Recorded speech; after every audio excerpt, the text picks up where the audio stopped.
আসসালামু আলাইকুম। সবাই কেমন আছো?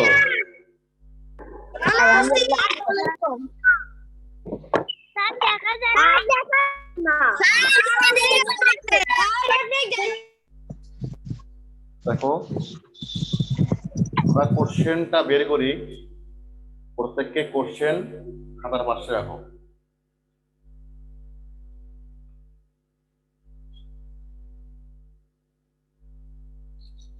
প্রথম গণিত।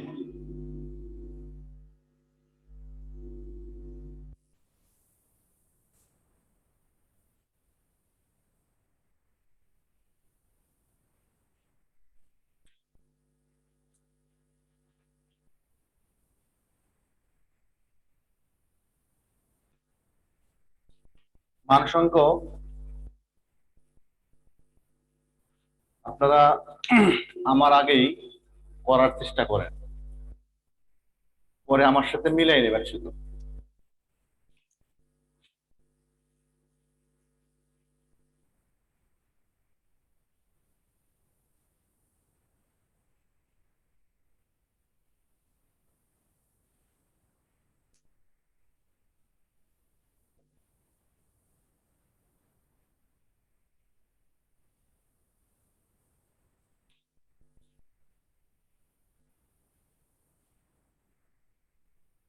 প্রথম কোশ্চেন, এক অধিবর্ষ সমান কত দিন?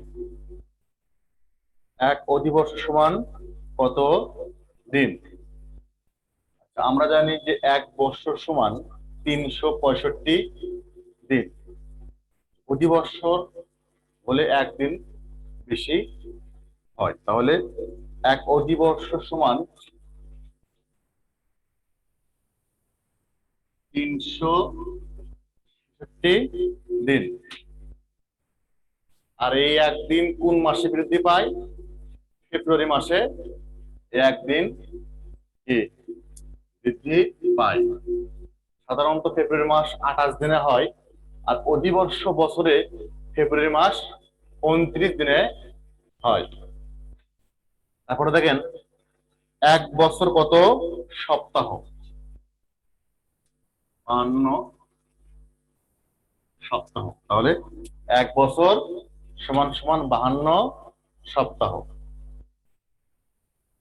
ক নাম্বার, সূচিপত্রে 7 নং বিষয়বস্তুর নাম কি? সূচিপত্রের 7 নং বিষয়বস্তুর নাম কি?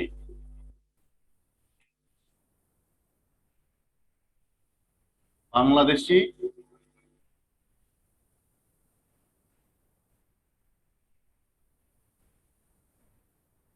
মুদ্রা ও নোট।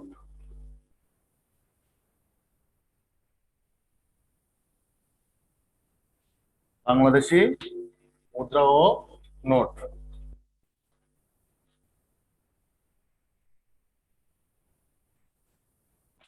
তাহলে একের ক নাম্বারটা, এক অধিবর্ষ সমান কত দিন? দেখেন, এক অধিবর্ষ সমান 366 দিন। এক বছর, খ নাম্বার, এক বছর সমান কত সপ্তাহ? তাহলে এক বছর সমান 52 সপ্তাহ। গ নাম্বার, সূচিপত্রের 7 নং বিষয়বস্তুর নাম কি? অথবা নাম লিখো, যে কোনো একটা থাকবে। তাহলে বাংলাদেশি মুদ্রা ও নোট। বাংলাদেশি মুদ্রা ও নোট।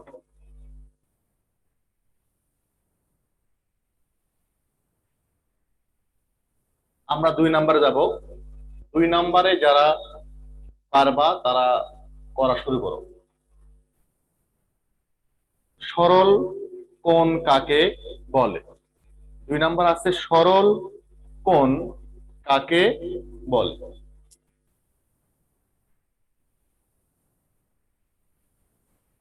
যে কোণের পরিমাপ 180 ডিগ্রি তাকে সরল কোণ বলে। লেখেন, যে কোণের পরিমাপ 180 ডিগ্রি তাকে সরল কোণ বলে।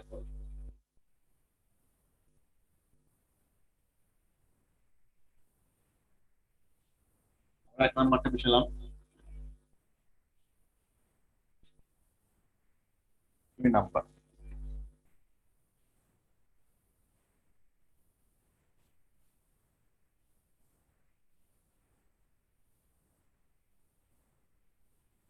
যে কোণের পরিমাপ 180 ডিগ্রি তাকে সরল কোণ। এখানে পেন্সিল, একদম পেন্সিল কলম না, পেন্সিল দিয়ে টান দেবেন একটা, দুই পাশে তীর চিহ্ন দিবেন, এখানে কম্পাসটা রেখে টান দেবেন। এ ও বি, চিত্রে এ ও বি একটি সরল, চিত্রে এ ও বি একটি সরল কোণ। তাহলে এই চিত্রে এ ও বি একটি সরল কোণ, এটা আপনারা কলম দিয়ে লেখেন, আর এই চিত্রটা পেন্সিল দিয়ে। আবার আমার মতন হাত দিয়ে টান দিয়েন না, স্কেল রাখে পেন্সিল দিয়ে টান দেবেন। যে কোণের পরিমাপ 180 ডিগ্রি, ডিগ্রি বানান দেখেন, আমি কিন্তু বাংলাদেশ ডিগ্রি লিখি নাই, কারণ এখানে ডিগ্রি চিহ্ন 180-র উপরে একটা ছোট্ট শূন্য আছে, কিন্তু ডিগ্রি। তাহলে যে কোণের পরিমাপ 180 ডিগ্রি তাকে সরল কোণ বলে। চিত্রে এবিসি একটি সরল কোণ। আপনারা দ্রুত লিখে নেন।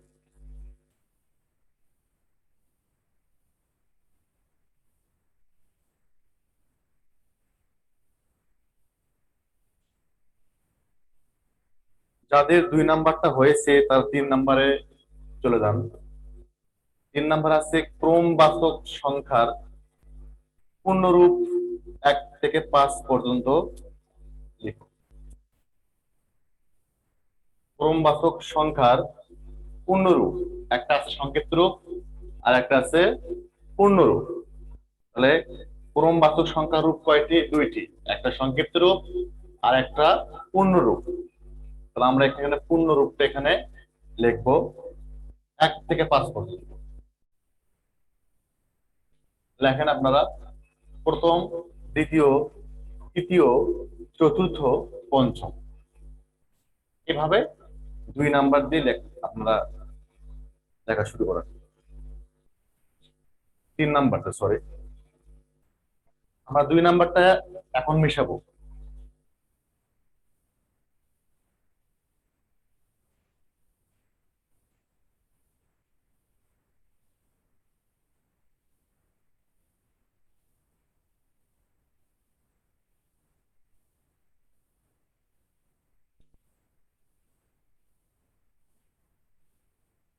তিন নাম্বার,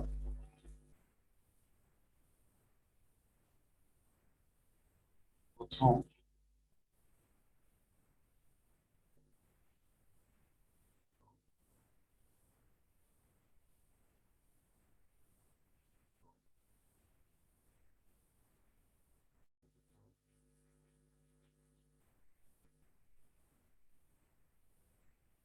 পঞ্চম।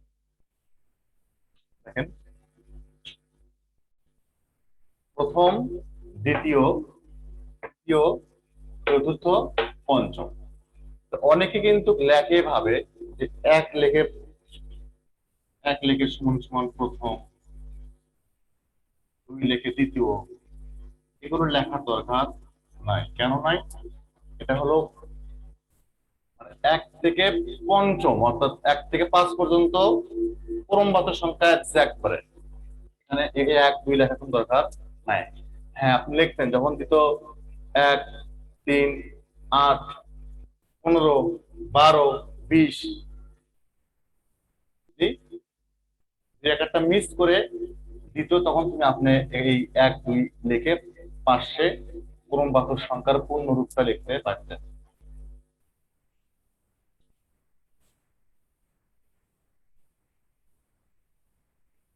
এবার 4 নাম্বার, দশমিকের গুণ। 4 নাম্বারটা কি? দশমিকের গুণ।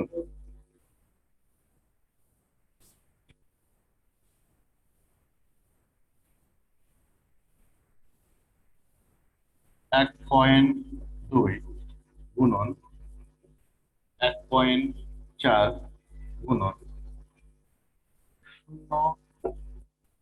0.01, এই গুণটা দেখেন আমরা ভাগ করব। আমার কিন্তু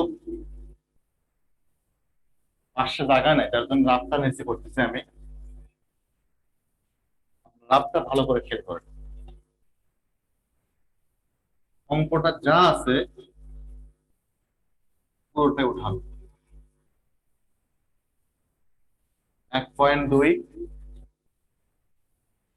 দশমিক 1.4 গুণন 0.01।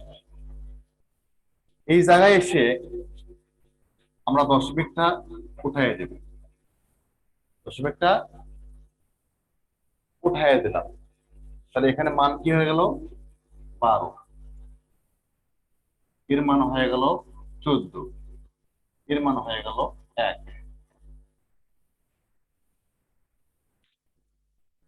একদম সোজা ভাবে নেন, কঠিন ভাবে নেওয়ার দরকার নাই। তাহলে এখান থেকে আমি মাঝখান থেকে দশমিকটা উঠাই দিলে এর মান হয়ে গেল 12। এখান থেকে দশমিকটা উঠাই দিলে মান হয়ে গেল 14। এখান থেকে দশমিকটা উঠাই দিলে এই সংখ্যার আগে তুমি সুন্দর কোনো দাম নেই, তার জন্য শুধু 1 হয়ে গেল। এখন দেখেন 12কে 12 দ্বারা, সরি 12কে 14 দ্বারা অন্য জায়গায় গুণ দেন।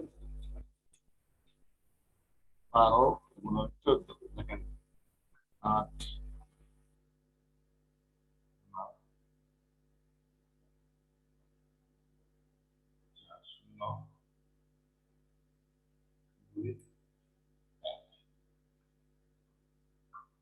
168।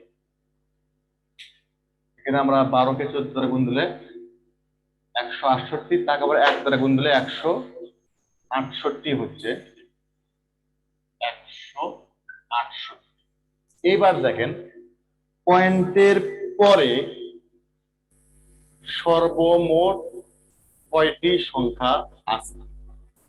পয়েন্টের আগে কিন্তু এই 1 আছে, এখানে এখানে 1 আছে, এখানে 0 আছে। আমরা পয়েন্টের আগের সংখ্যাগুলো হিসাব করব না, হিসাব করব কি দশমিকের পরের সংখ্যাগুলো। দেখেন এখানে দশমিকের পরে কি আছে? এখানে 1 2, এখানে 1, এখানে 1, তার মানে 1 2 3 4। দশমিকের পরে কয়টা সংখ্যা আছে? এখানে আছে 2টা, এখানে আছে 1টা, এখানে আছে 1টা। আমরা কিন্তু দশমিকের আগের সংখ্যাটা হিসাব করতেছি না, পরেরটা, দশমিকের পরেরটা। তাহলে 1 2 3 4, দশমিকের পরে আছে 4টা সংখ্যা। 4টি সংখ্যা দশমিকের পরে আছে। আমরা যে গুণফলটা বা গুণ করছি সেখানে 3 সংখ্যা বিশিষ্ট, যেটা আমরা গুণ করে পেয়েছি সেটা 3 সংখ্যা বিশিষ্ট সংখ্যা পেয়েছি। আমাদের দশমিকের পরে আছে সর্বমোট 4 সংখ্যা। তাহলে 4 সংখ্যা মিল করতে গেলে এখানে 3 সংখ্যা আছে, আমি একটা শূন্য দিয়ে তার আগে দশমিক দিয়ে দিলাম। এটা হল দশমিকের গুণ। সোজা ভাবে নেন, কঠিন ভাবে নেওয়ার দরকার এই গুণটা নেই। এই দশমিকের আগে কেউ যদি একটা শূন্য দেয় তাও কিন্তু হবে, এটাও ভুল না। আর যদি কেউ দশমিকের আগে শূন্য না দেয় তারটাও হবে। আশা করি বুঝতে পারছি। বুঝতে পারলে মাথাটা একটু নড়াবেন এরকম করে, তাহলে আমি বুঝতে পারবো। একবার মাথা নড়াবেন, বারবার মাথা নড়াবেন না, একবার নড়াবেন। ওকে, এবার 5 নাম্বার, অঙ্কে লেখো। 5 নাম্বারটা অঙ্কে লেখো। মিলিয়ন বিলিয়নের হিসাব এখানে দেওয়া হয়েছে। তাহলে আমরা 2 নাম্বার, 3 নাম্বার, 4 নাম্বারটা মিশাই দেব।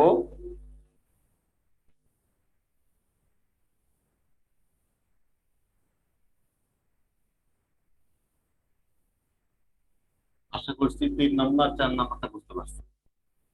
এবার নাম্বার 5। 5 নাম্বার,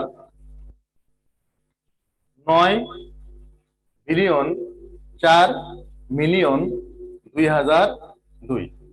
তো আপনারা এর সূত্র হয়তো বা আগে থেকেই অনেকে জানেন বা পারেন, আমি তারপরে একটু সংক্ষেপে এর সূত্রটা বলতেছি। দেখেন, একক 3 ঘর, হাজার 3 ঘর, মিলিয়ন 3 ঘর, মিলিয়ন 3 ঘর। এটা হলো আন্তর্জাতিক পদ্ধতি।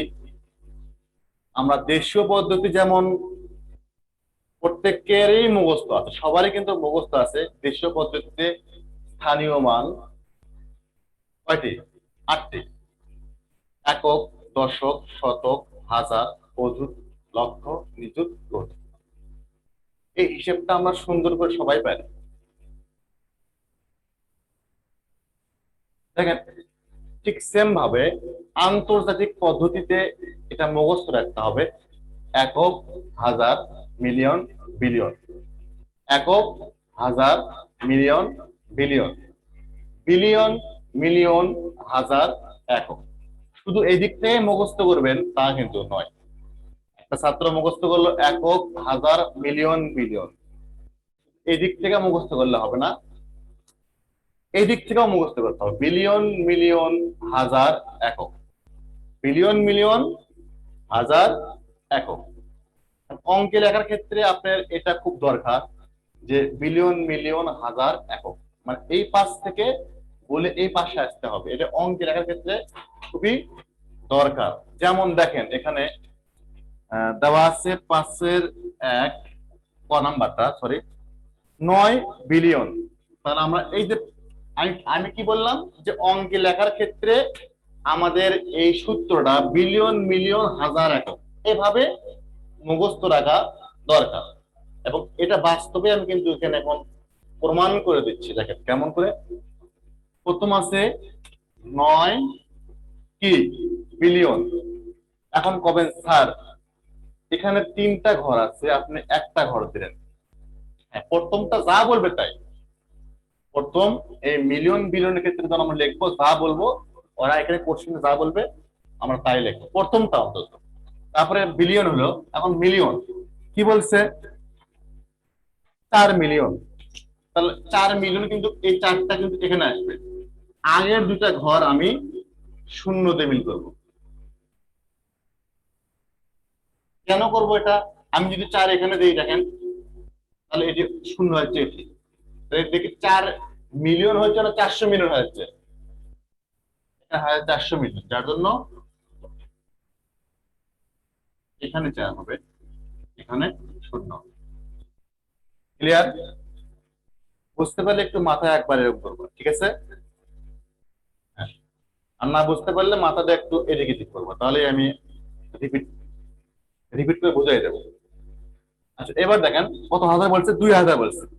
তাহলে 2টা এখানে সেম ভাবে এখানে শূন্য শূন্য হয়ে যাচ্ছে, ঠিক আছে? শুধু 2, শুধু 2 মানে একের ঘর শুধু 2, ঠিক সেম।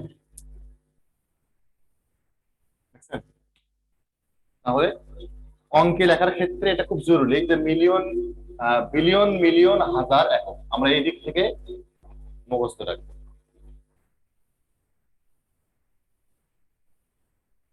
তাহলে 9, এখন দেখেন একক, হাজার, মিলিয়ন, বিলিয়ন। 9 বিলিয়ন, 4,000,000,2002। খ নাম্বারটা 17 মিলিয়ন, তাহলে মিলিয়ন প্রথম 17 হবে, 17,000,017। এখানে মিলিয়নের পরে হাজার আছে, হাজার কিন্তু এখানে উল্লেখ করে নাই। 17,000,017 বলছে, হাজারে ঘরটা কিন্তু উল্লেখ করে নাই। এখন অনেকে মনে করে যে হাজারে ঘর উল্লেখ নাই, তাহলে হাজার থেকে আমি লিখবো, আর হাজারটা লিখলে আমি সংখ্যা কি লিখবো এখানে, তাহলে এটা কেমন জানি হয়ে যায়। দেখেন হাজারে ঘরে উল্লেখ নাই, কিন্তু হাজারে ঘরটা শূন্য দিয়ে এখানে থাকা রাখতে হবে। তারপরে 17 শূন্য, মানে একক, এটা একককে কিন্তু শতক ধরে অনেকে, একক অথবা শতক, কেউ একক বলে, কেউ এখানে শতক বলে, যার যেটা যেভাবে বোঝে। তাহলে 17,000,017, মিলিয়ন আর এই শতকের ঘরের মধ্যে হাজারের ঘর কিন্তু আছে।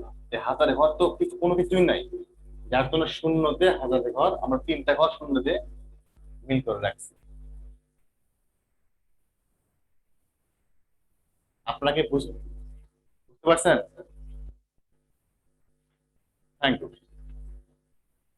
6 নাম্বার আসে, সমাধান করো। 6 নম্বরে সমাধান করো।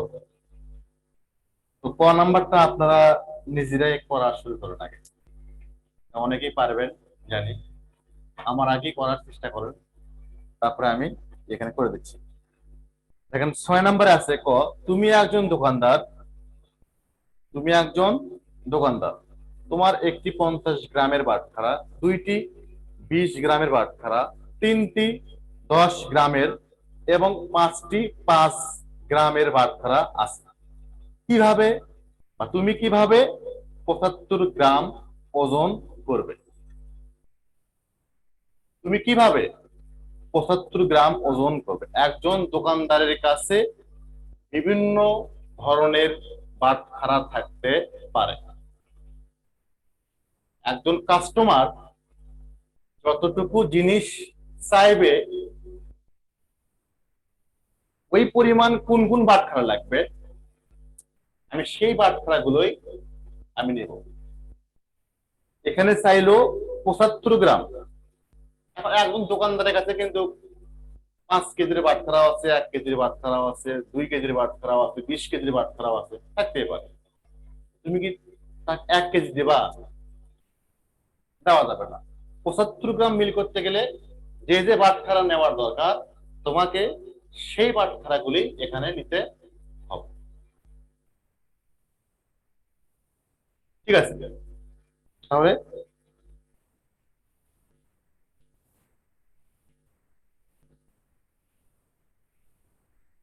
আমরা শুরু করি। 6 ক, 75 এর নিচে দেখেন আমরা যে 50 গ্রামের একটা বাটখারা নেই, 50, 60, 70, 75, তাহলে আমরা একটা 50 গ্রামের বাটখারা নেব।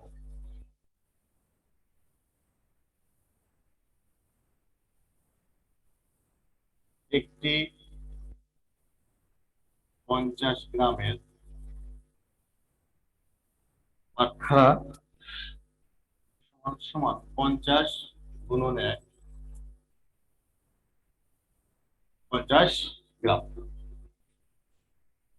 এবার মনে মনে 75 থেকে 50 বিয়োগ করব, মনে মনে, কিন্তু কি বলছে, মনে মনে 75 গ্রাম থেকে 50 গ্রাম বিয়োগ করবো। এখন কেউ যদি মনে মনে বিয়োগ না করো, খাতার পাশেই তোমরা বিয়োগ করতে পারো যে 75 বিয়োগ 50, আর দরকার 25 গ্রাম।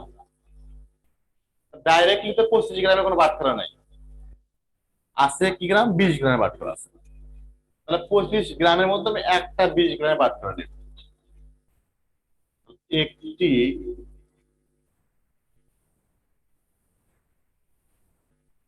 20 গ্রামের বাটখারা সমান সমান 20 × 1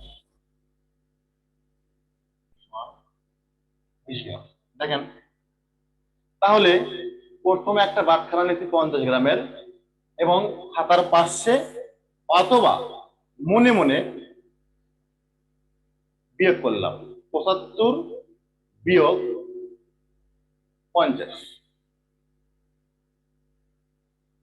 আসলো 25। এবার 25 গ্রাম তো বাটখারা হয় না, 25 গ্রামে কোনো বাটখারা নেই। 25 গ্রাম থেকে 25 গ্রামে কোনো বাটখারা নেই, বাটখারা আছে 20 গ্রামের। 25 গ্রাম থেকে আমরা 20 গ্রাম বিয়োগ করলাম, 5 গ্রাম। তাহলে 5 গ্রামে কিন্তু বাটখারা অবশ্যই আছে। একটি 5 গ্রামের বাটখারা সমান সমান 5 × 1। কাস্টমার যেটা চাইবে, দেখেন এখানে 75 গ্রাম চাইছে, সবগুলো বাটখারা যোগ করে 75 গ্রাম কিন্তু হয়েছে। এখন চাইলো 75 গ্রাম, তোমার বাটখারা গুলো যোগ করা হয়েছে 120 গ্রাম, তখন মনে করবে অঙ্কটা ভুল হয়েছে আমার।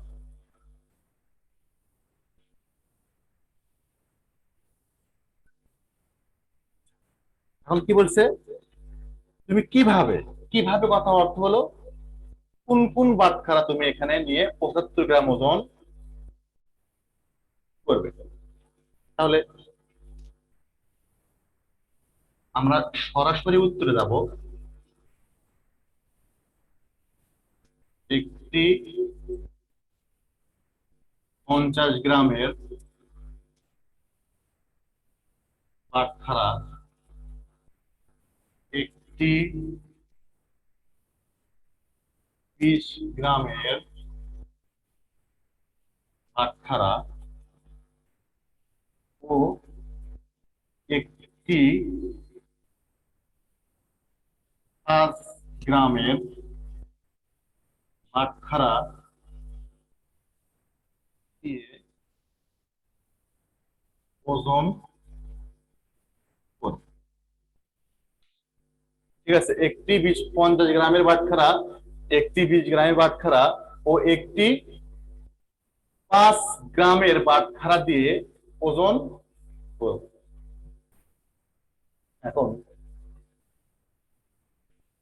এখানে আছে, দেখেন আপনার কোশ্চেনে আছে 5টি 5 গ্রামের বাটখারা। ছাত্ররা কি করে, এখানে 5টি 5 গ্রামের বাটখারা 5টাই নিচ্ছে একসাথে। 20 গ্রামের বাটখারা আছে 2টি, ওরা 2টি নিচ্ছে একবারে, যোগ করে হচ্ছে বেশি। যোগ করে যখনই 75 গ্রামের বেশি হবে তখনই অঙ্ক ভুল, কম হবে তখনও ভুল, সমান হওয়া লাগবে। এখানে একটি 50 গ্রামের বাটখারা 50 × 1 50 গ্রাম, একটি 20 গ্রামের বাটখারা 20 × 1 20 গ্রাম, একটি 5 গ্রামের বাটখারা 5 × 1 সমান সমান 5 গ্রাম, একত্রে যোগ করা হয়ে যোগ করা হলো 75 গ্রাম। 75। কিভাবে ওজন করবা, কিভাবে ওজন করার কথা অর্থ হলো তুমি কোন কোন বাটখারা বা কোন বাটখারা কতটি নিবা। একটি 50 গ্রামের বাটখারা, একটি 20 গ্রামের বাটখারা ও একটি 5 গ্রামের বাটখারা দিয়ে ওজন করব। আশা করি বুঝতে পারছেন। এবার নাম্বার খ নাম্বার আছে 320 যোগ 5 ব্র্যাকেটে দেওয়া আছে 150 যোগ 70 সমান সমান হর চিহ্ন। এর জন্য গাণিতিক সমস্যা তৈরি করো এবং সমাধান করো। গাণিতিক সমস্যা অর্থ হলো কি, ভাষার অঙ্ক তৈরি করতে হবে, তোমাকেই ভাষার অঙ্ক তৈরি করতে হবে, সেই অঙ্কর সমাধান তুমি করবা। পরীক্ষায় যেমন স্যারেরা ভাষার অঙ্ক তৈরি করে দেয়, তোমরা শুধু নাম্বার দিয়ে সলভ করো। এইবার তোমরা নিজেরাই ভাষার অঙ্ক তৈরি করবা এবং নিজেরাই ওই অঙ্কর সমাধান করতে হবে। দেখেন মিশালাম,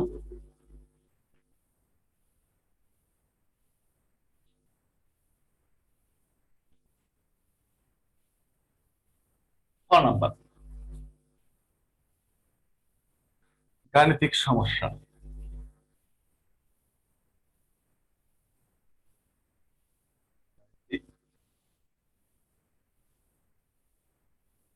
গাণিতিক সমস্যা, গাণিতিক সমস্যায়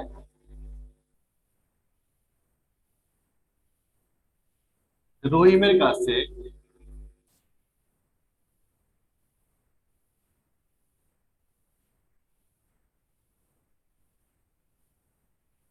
320 টাকা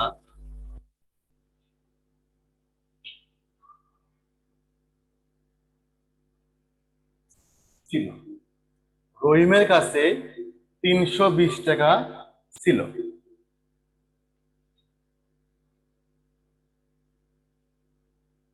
তার বাবা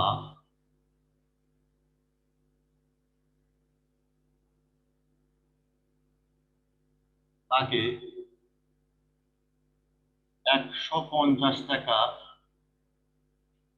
ও মা তাকে 70 টাকা দিল। এখন তার কত টাকা?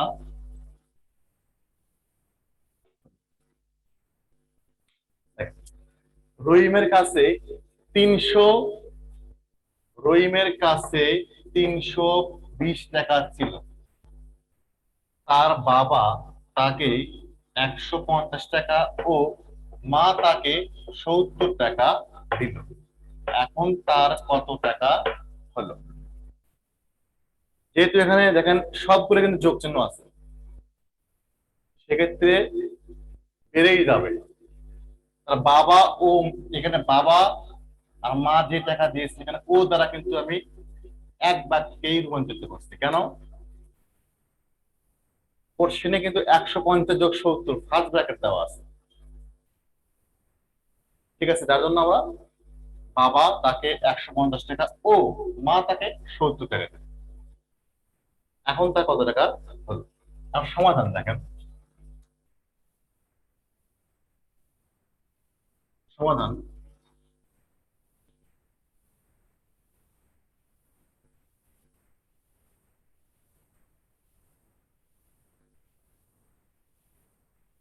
রহিমের ছিল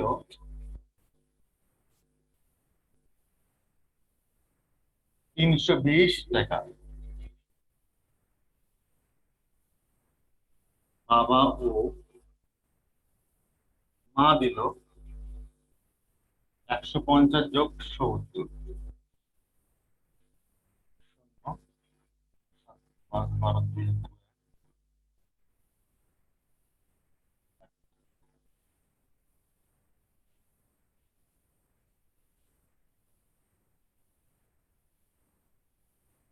এখন তার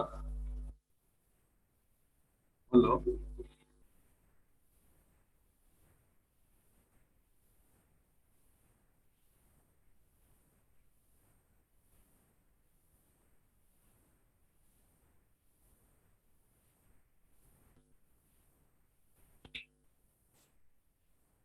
দেখেন বাবা মার টাকাটা যোগ করতে আসছে 150 + 70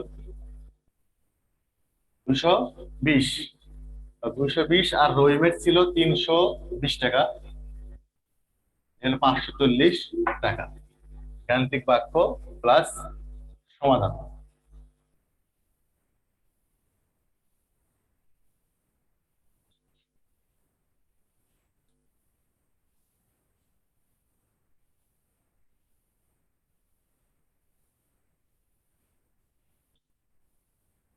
তাহলে দেখেন 1 নাম্বার ছিল উত্তর লেখো,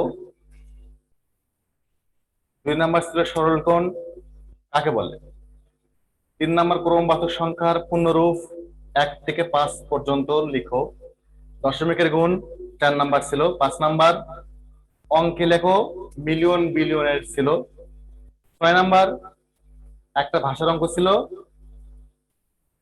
একটা গাণিতিক বাক্য প্লাস সমাধান। আশা করি সবগুলো বুঝতে পারছেন।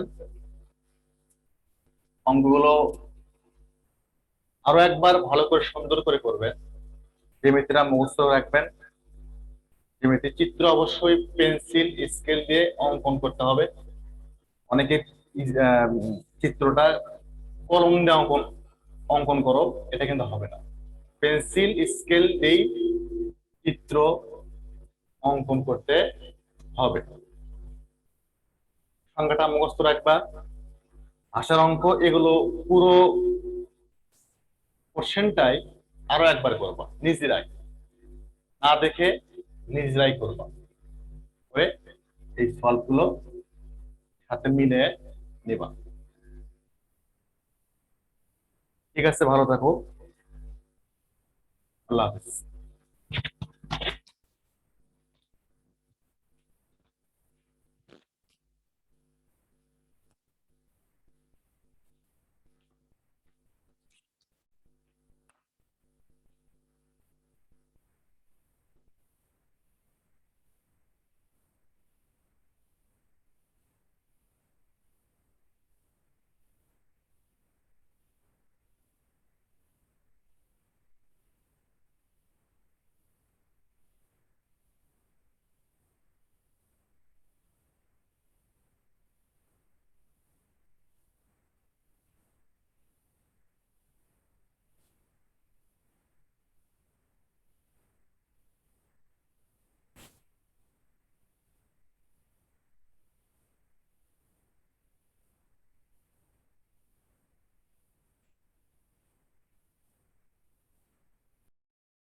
আজ তোমাদের 1/8/2021 ইংরেজি ক্লাস হবে। তোমরা সবাই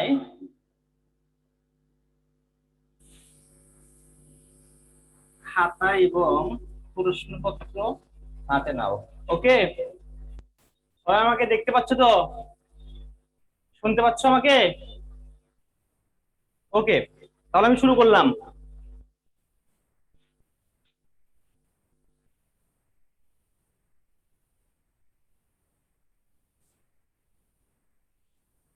এক আট 2021 প্রথমে আছে 1 নম্বর মেক সেন্টেন্স উইথ মিনিং। এই নম্বরে দেওয়া আছে TALK, টক মানে কথা বলা, টক মানে কথা বলা, টক অ্যাবাউট ইট। 2 নম্বর দিয়ে দেওয়া আছে নো। নো মানে জানা অথবা চেনা, যে কোনো একটা লিখবা, জানা অথবা চেনা। তাহলে know N O W, know thyself, নিজেকে চেনো। তারপরে 3 নম্বর আছে অ্যানাদার, ANOTHER। অ্যানাদার মানে অন্যান্য, টক অ্যাবাউট অ্যানাদার অ্যানিমেল। 2 নম্বরে তো আছে ফক্স। ফক্স মানে এক শিয়াল।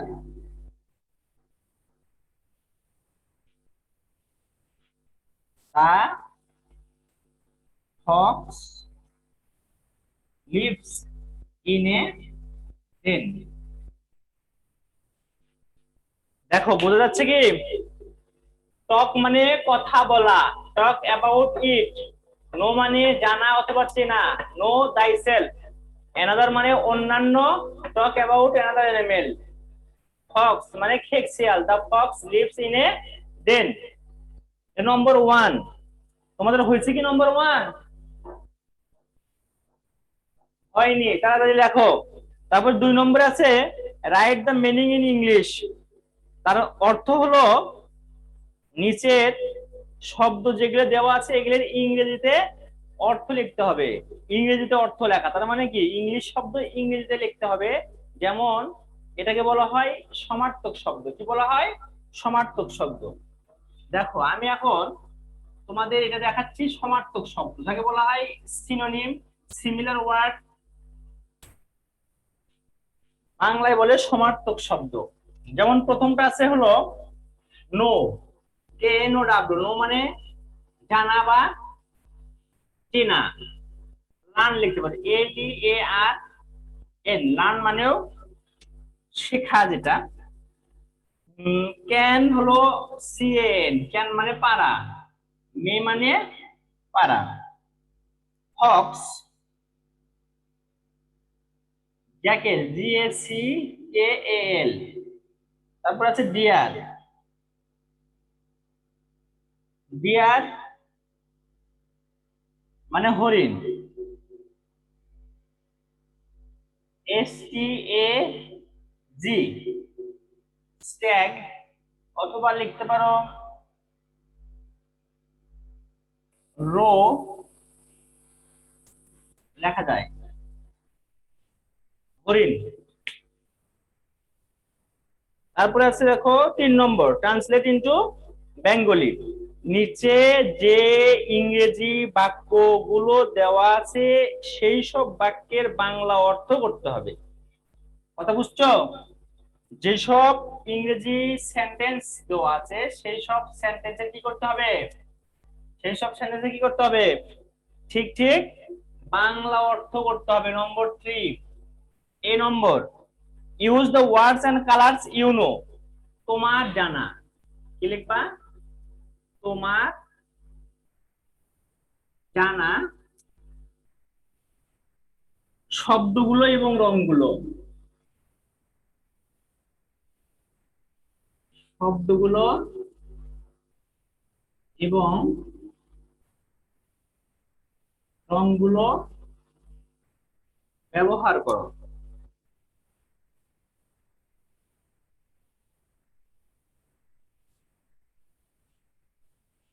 দুই নম্বর, draw and colour and animal you know. আবার তোমার জানা রং অন্য প্রাণী, তোমার জানা অন্য প্রাণী, অন্য প্রাণী, তোমার জানা অন্য প্রাণী। ড্র মানে আঁকো এবং রং করো।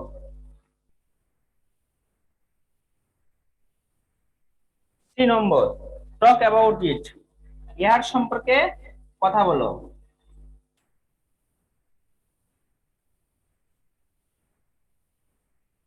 ইহার সম্পর্কে কথা বলো। বুঝতে পারলে? যে তোমার জানা ইউ নো, তোমার জানা শব্দগুলো এবং রংগুলো ব্যবহার করো। আরেকটা হলো তোমার জানা অন্য প্রাণী আঁকো এবং রং করো। ইহার সম্পর্কে কথা বলো, টক অ্যাবাউট ইট। হয়েছে তোমাদের? সবার লেখা হয়েছে কি? লেখা হলে হাত উঠে দেখাও। অনেকের হয়ে গেছে। তাহলে আমি কিন্তু নম্বর 4-এ চলে গেলাম। নম্বর 4 একটু ভালো করে দেখবা তোমরা, এখানে 3টা প্রশ্ন।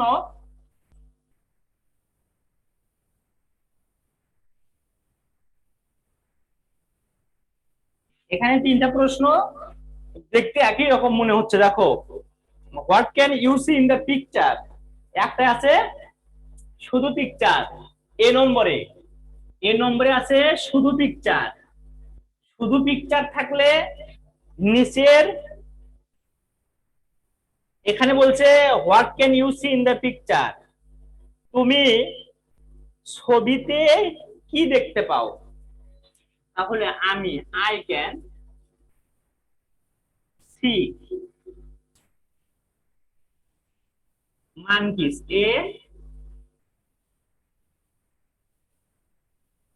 এর জায়গা টু লাগবে, two monkeys in the picture. এখানে পিকচার একটা ছবি, ওখানে একটা ছবিতে আমি দুইটা বানর দেখতে পাচ্ছি। তারপরে আছে what can you see in the picture. তার মানে ছবিগুলো, ওখানে তিনটা ছবি আছে, তিনটা ছবি কি দেখা যাচ্ছে? তিনটা ছবির প্রথম ছবিতে দেখা যাচ্ছে I can see two monkeys. প্রথম ছবি দেখা যাচ্ছে দুইটা বানর। দ্বিতীয় ছবিতে দেখা যাচ্ছে টু টাইগার্স, দুইটা বাঘ। এন্ড 3 নম্বর যে ছবিটা, এই ছবিতে দেখা যাচ্ছে টু ফক্সেস। এখন ইন দা PICTURES ছবিগুলোতে তুমি কি দেখতে পাচ্ছ? ছবিগুলোতে আমি তিনটা প্রাণী দেখা যাচ্ছে। একটা ছবিতে দুইটা বানর, আরেকটা ছবিতে দুইটা বাঘ, আরেকটা ছবিতে দুইটা খেক শিয়াল। এই তিনটা ছবিতে এটাই দেখা যাচ্ছে, তিনটা জিনিস দেখা যাচ্ছে। আবার 3 নম্বর প্রশ্নে বলা আছে what can you see in the pictures on page 48। 48 page নম্বর লেখা লেখা থাকার কারণ যে ওই পৃষ্ঠাতে সর্বমোট কতগুলো প্রাণী তুমি দেখতে পাচ্ছ, ওই পৃষ্ঠাতে কতগুলো প্রাণী তুমি দেখতে পাচ্ছ। তাহলে এ নম্বর 3 নম্বর প্রশ্নে আমি কি কি দেখতে পাচ্ছি? সবার প্রথমে দেখছি আই ক্যান সি। ছবিতে দুটো মান কি, তার উপরে একটা মান কি, আবার ওই লেসনের ভিতরে একটা, তার মোটে 4টা মান কি। তাহলে লিখলাম 4 মানকিস, তারপরে কমা দিয়ে 3 টাইগার্স, তারপরে কমা দিয়ে 3 ফক্সেস, তারপরে কমা দিয়ে লিখবো a lion, comma a bear and a deer in the pictures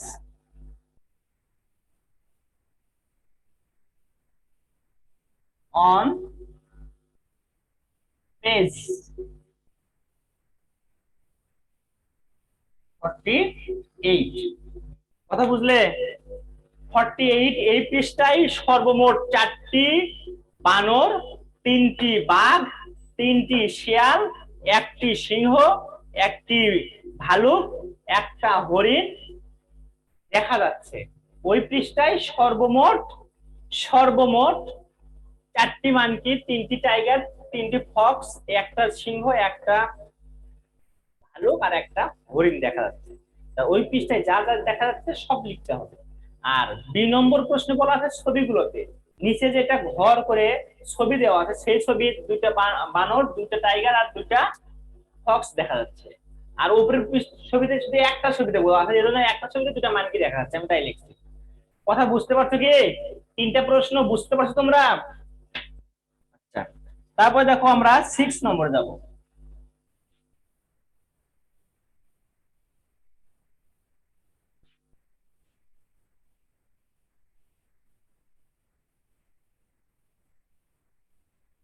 নম্বর 6 না 5 নম্বর।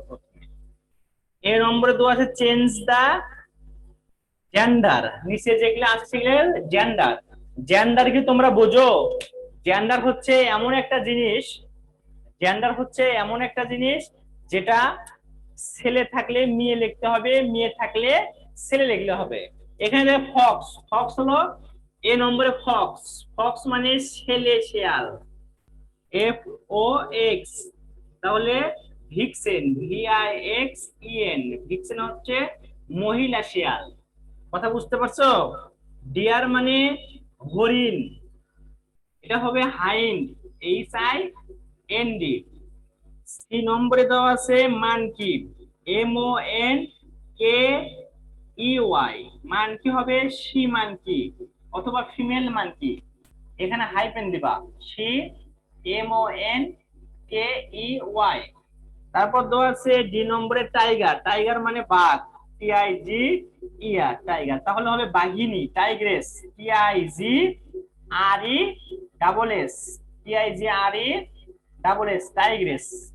টাইগ্রেস মানে বাঘিনী। তার মানে ছেলে থাকলে মেয়ে লিখতে হবে, মেয়ে থাকলে ছেলে লিখতে হবে। এটা হলো চেঞ্জ দ্য জেন্ডার, পরিবর্তন করার নিয়ম। কথা বুঝছো?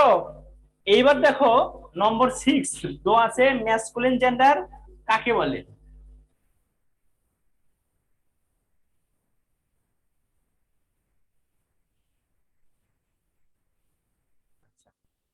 ম্যাসকুলিন জেন্ডার কাকে বলে?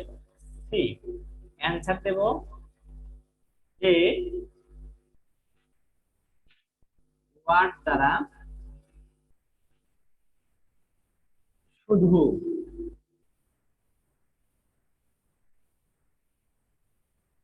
পুরুষ জাতিকে বোঝায় তাকে ম্যাসকুলিন জেন্ডার বলে। উদাহরণ যেমন কোনগুলো ম্যাসকুলিন জেন্ডার সংজ্ঞা লিখলে উদাহরণ দিবা। ফাদার, FATHER, ফাদার, সন, পুত্র। কথা বুঝছো কি? যে ওয়ার্ড দ্বারা শুধু পুরুষ জাতিকে বোঝাবে সেটা হলো ম্যাসকুলিন জেন্ডার, যেটা দ্বারা সর্বদা পুরুষ জাতিকে বোঝায় সেটা হলো ম্যাসকুলিন জেন্ডার। ম্যাসকুলিন জেন্ডারের উদাহরণ ফাদার, সন, বয়, ব্রাদার, এরকম।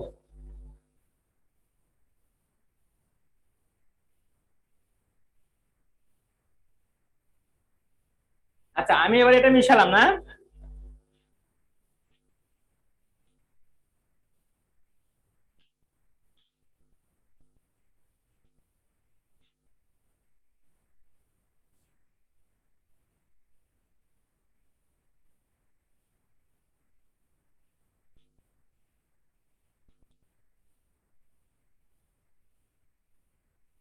নিচের প্রাণীগুলোর বাসস্থানের নাম লেখো। এটা কিন্তু কয় তারিখে?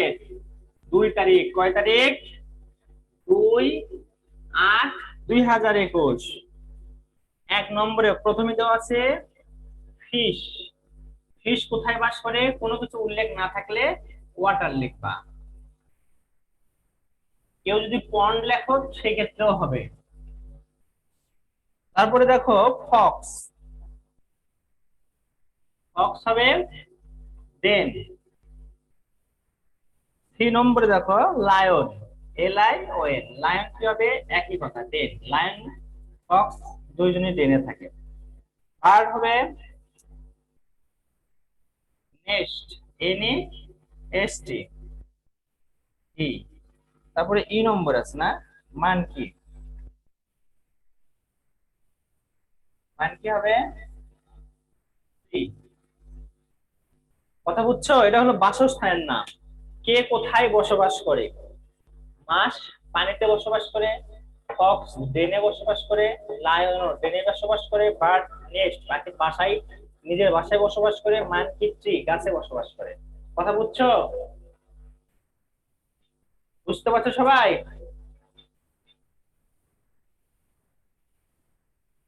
বুঝুনি এমন কেউ আছে কি?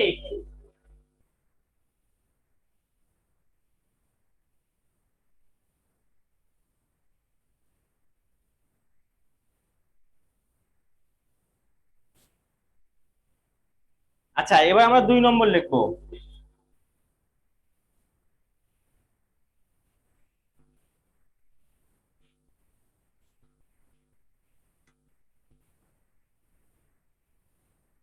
দুইয়ের নম্বর, answer the question. Where does the monkey live? Monkey কোথায় বসবাস করে বা কোথায় বাস করে? আমরা এর আগে বললাম মানকি বাস করে ট্রিতে। The MONKEY, the monkey lives on the tree.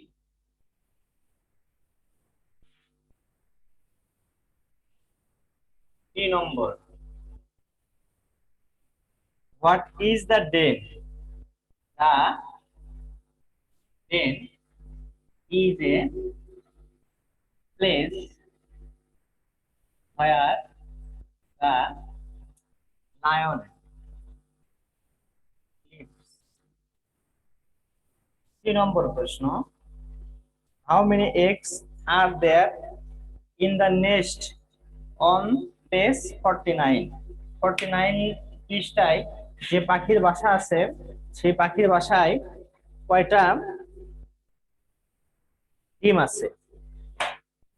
49, তাহলে 49 পেজে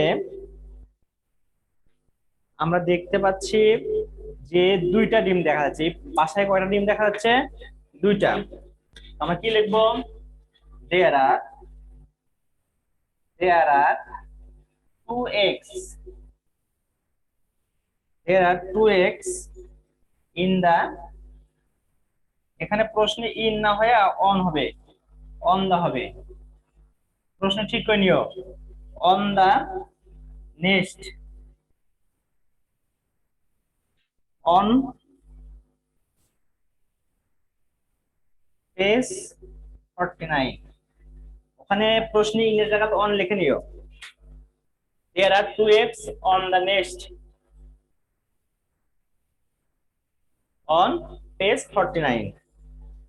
আচ্ছা, এবার 3 নম্বরে শূন্যস্থান পূরণ দেওয়া আছে। প্রথমে ড্যাশ এন্ড ড্যাশ দা ওয়ার্ডস। আমরা কিন্তু এটা মিশালাম, প্রশ্ন মিশালাম। প্রশ্ন মিশালাম, সবার লেখা হয়েছে না প্রশ্ন? হয়নি? কার হাত ধরে দেখো তো, আমার পড়া লেখা হয়নি এরকম দেখতে আছে কেউ?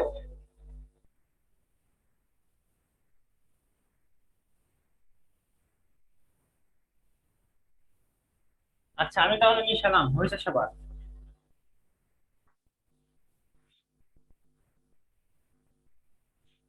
এবার দেখো নম্বর 3, এই নম্বর দিয়ে trace, TRAC, trace and right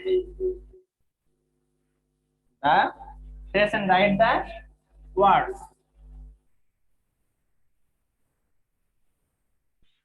3 নম্বর প্রশ্ন, a tiger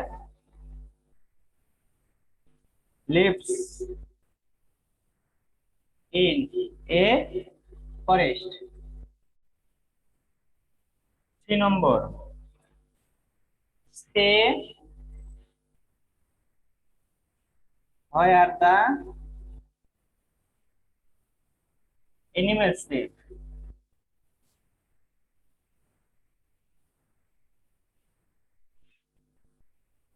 number 4, write synonym and antonyms. তার মানে এরকম করে লিখতে হবে, গিভেন ওয়ার্ড,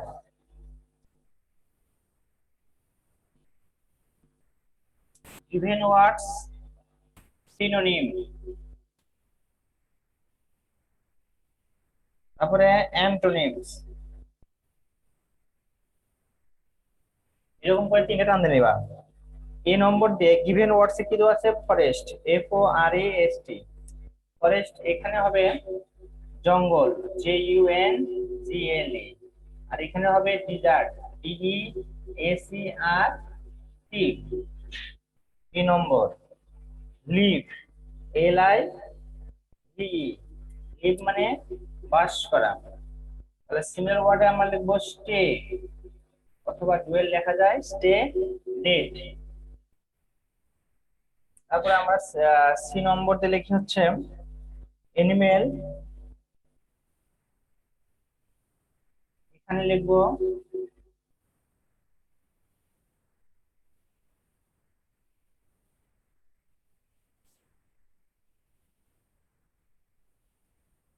এনিমেল, না এনিমেল মানে প্রাণী।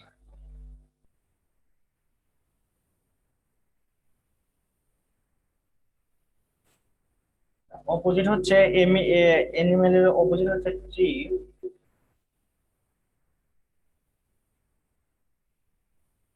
বেস্ট, BEAST, বিস্ট, বিস্ট মানে প্রাণী, এনিমেল মানে প্রাণী, ট্রি হলো অপোজিট, গাছ। লিখে নাও এরকম করে, given words synonym antonyms, forest jungle desert, live stay date, animal beast, tree. Okay, তারপরে আছে 5 নম্বর, রিঅ্যারেঞ্জ দ্য ওয়ার্ডস, এলোমেলো শব্দ সাজিয়ে বাক্য তৈরি করতে হবে। এলোমেলো শব্দ সাজিয়ে বাক্য তৈরি করতে হবে। তাহলে আমি এটা মিশিয়ে দিলাম প্রথমে, ওকে।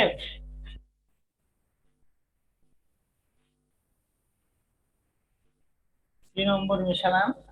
নম্বর 5, এ নম্বর, look at the pictures in activity B. Look at the pictures in activity B. B নম্বর হলো look at the animals. Look at the animals. 3 নম্বর আছে say where the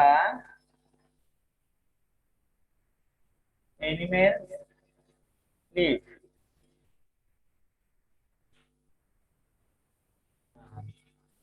সবশেষে নম্বর 6, নম্বর 6 এ আছে ফেমিনাইন জেন্ডার কাকে বলে। অ্যানসার, যে ওয়ার্ড দ্বারা শুধু স্ত্রী জাতিকে বোঝায় তাকে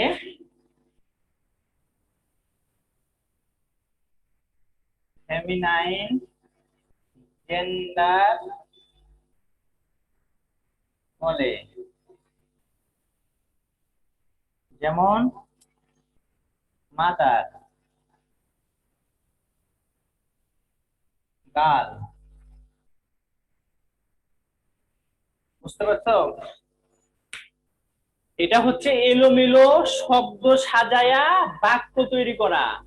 look at the pictures in activity B, look at the animals, say where the animals live. এগুলো এখানে এলোমেলো করে দেওয়া আছে, এই শব্দগুলো আমরা সাজায়া বাক্য তৈরি করছি।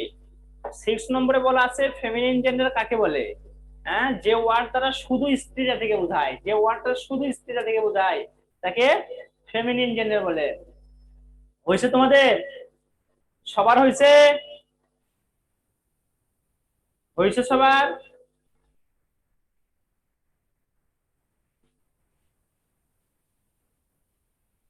Thank you. আজকের মতো এখানেই শেষ করলাম। ভালো থাকো, সুস্থ থাকো, ঘরে থাকো, নিরাপদে থাকো, ওকে।